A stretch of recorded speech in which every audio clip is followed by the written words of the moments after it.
Mines Rescue Services, or MRS, led by Mannas Fourie, recently rescued 246 illegal miners, or zama-zamas, trapped in an abandoned mine shaft in Stilfontein, South Africa.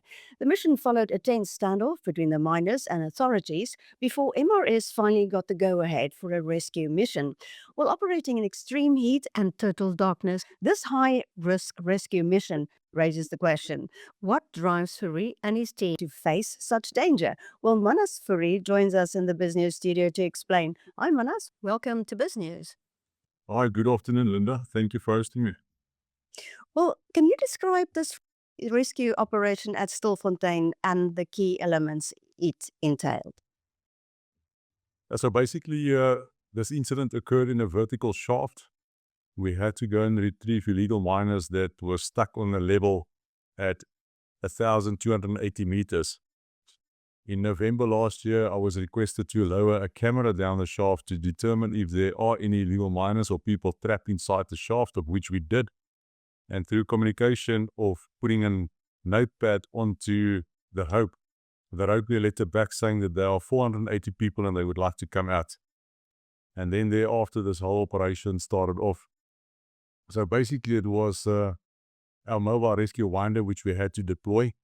I mean, rescuing people at 1,280 meters, you need the mechanisms and means to do that. So fortunately, in the mining industry in South Africa, we have identified a time ago that should something happen in our vertical shafts, that we need a device that can rescue people up to a depth of 3,000 meters, because that's the depth at what we mine.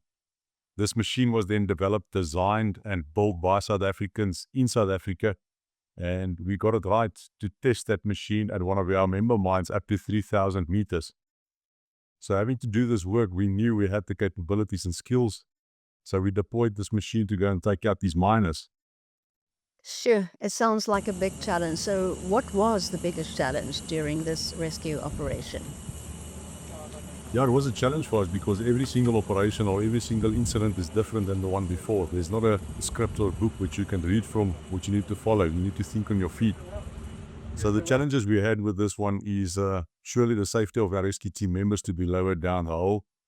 We also had challenges to park the truck right against the big open hole, making sure that the truck don't go down the shaft. And then also our rescue team members that had to work around the barrel area of the shaft, putting the equipment down the shaft and also removing people in and out. Unfortunately and sadly, but good for us, the weather also didn't play in our favor. So it was raining quite a lot in that region, and it made the gravel road from the tar road to the incident scene quite wet. And our truck is weighing 45 tons, and we had to get our truck all the way to this shaft. So we had to do ground compact work for 2 days to make sure that the truck then sinks away. So these are just a couple of the challenges we had. There's a lot of other operational challenges, but I think with the knowledge, expertise, and skills we have in the company and the guys that have been trained, I think we pulled it off quite well to bring out the amount of people per day than what we did. Well, just give us a description of what you found down there. So yes, we've got cameras installed in our cage, one at the bottom, one in the middle inside, so we can see what's happening inside, one at the top. So we then discussed, and there were 2 volunteers from the local community that assisted us that wanted to go down and go speak with these people. They were also the people that were looking after these guys underground, supplying them with means of food. So they knew these people, and we then agreed on a voluntary basis. We gave them training of how to operate our machine and equipment, the cage. They went down to that level. We could see on the cameras that people are lined up and they would like to come out. So yes, that's where we found the 246 people alive, of which we then brought out with every cage coming up. So it took us quite a while, because normally in the operating shaft, the cage goes down between guides that supports it on its sides, and it guides it down properly. Our machinery and equipment and that shaft has got no steel structures of which you can guide the conveyance down. So we were limited to a 1.5 meters per second moving up and down the shaft freely. And that's merely just to keep the speed down so that we don't bump against the shaft and hurt people. So it took us about 45 minutes to go down to the level, load people, come back up to surface and unload the illegal miners. So that it has been a tedious process. So, when they came out, did they say something to you? Did they speak to you? So the process was quite well lined up. So we had a certain area which we bargained off to prevent any persons, even the SABs and all the other people that assisted us, to get close to the hole, because we never knew how this was going to play out as the first caves come up. And we were afraid that people might run around and people might fall into the shaft. So we took it upon ourselves to guard the area which we work. And whenever the cage comes to surface, we had guys that were attached by retractable linears against our machine. And as the cage stopped on surface, they opened the door, and there were people taking each person physically by hand, walking them all the way to the area where we handed them over to the authorities. They were Okay, so quite they well. Guys were joyful of seeing us, and they were, you could see they're glad to be on surface and to be alive. So, what do you think with people like that? Would they return and continue mining? Yes, unfortunately, I mean, this illegal mining in South Africa, it's a lucrative business, and there's a lot of money to be made. And there's high-grade areas that has been left behind by the mining companies. And that was not just left behind for the sake of being left behind. It was left behind in support pillar areas to keep up the ground for the miners to mine safely. So it was left with reason. And as long as there's a market to make money out of it, these people will come back and they will just come and mine again, which is a sad story because, I mean, this doesn't play well out for us in the country to see what have happened. So, Mannas, what kind of specialist training does your team undergo to perform these high risk rescues? Yes, I need to give credit to my guys. I mean, we had a wonderful team on site. You know, we placed a target of 35 people a day to be brought out to surface. Initially, there were numbers quoted of 800, 1,500. So we started off slow and we said, we're going to see how it goes, and then we will change over to a 24-hour operation. The guys then got together and they gave themselves a target of 100 people. That's what they want to bring out there. And they actually exceeded that. They brought up to 160 people out a day. They even pushed until 12 o'clock at night, as long hours as they could. Then we went back, sleep until 4 o'clock, we come back. So the guys only got 4 hours sleep every night. So if we look at the training, these guys, there's two specialized proto teams in South Africa which has been skilled and coached how to operate this machine, how to be the driver of the machine and deploying this machine. So these teams comes on a quarterly basis to us. We then go out to some of the mines that's got open shafts which is not working, where we then physically simulate a rescue and recovery. So every quarter, these guys do the full application from responding from office, rigging up the machine, going down the shaft, bringing it back up, and making sure that the machine is 100% operational when needed. So, what motivates you and your team? Why did you get involved in this kind of rescue operation? I think it's the camaraderie and the passion people has got to assist other people. You know, these guys rescuing people they don't even know and might never even know after they rescue them. In South Africa, we're sitting with 450,000 mine employees, more or less. And I can assure you, every single mine worker, when he goes underground, he knows exactly, should something happen, that we would come for them. There's a huge regard. We call them proto teams and proto members for the proto guys in South Africa. There's discipline, camaraderie. The guys are just top notch in what they do. You know, when we train, we've got around about a 45, maximum 50% pass rate on people that do join our organization. So the best of the best.